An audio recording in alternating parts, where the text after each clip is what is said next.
Foundation confirmed that Zuma will challenge the report as far as it relates to him. The Foundation further announced that they will be reporting Chief Justice Raymond Zondo to the Judicial Service Commission within the next week or two.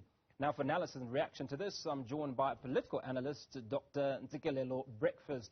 Dr. Breakfast, very good afternoon. Thanks for your time. Your reaction to the Jacob Zuma Foundation, well, certainly some of the allegations that they've made.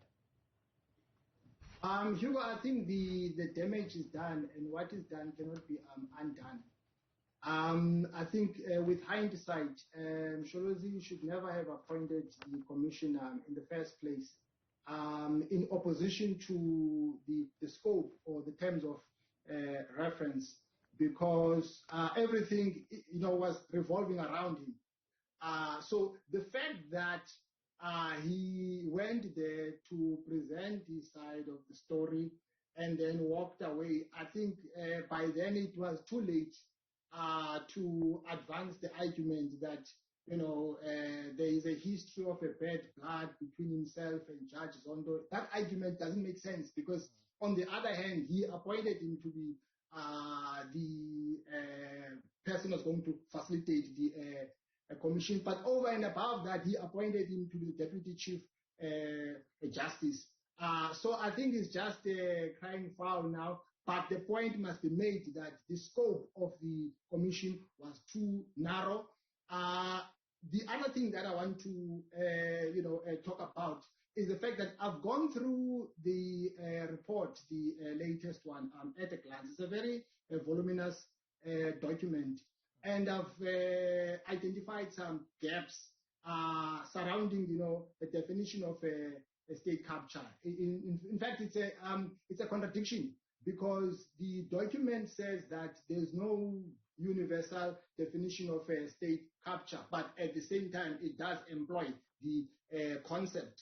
But what I've picked up is that the examples that are put forward are examples that are inclined to the liberal definition. So it could have been better, if there was an appreciation of complexities and the nuances of state capture, and that the other definition, that denotes that the state refers to the executive, judiciary, legislative institution, and that the state is an expression of class antagonism, or that the state is an instrument of oppression, meaning that there has always been state capture since the inception of the state. Because when you put forward one definition, by so doing, you are creating a scope that you are biased.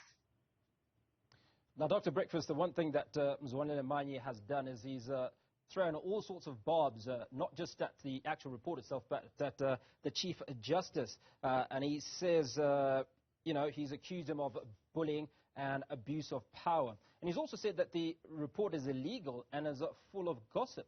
Now, you've gone through it. Your reaction to that statement?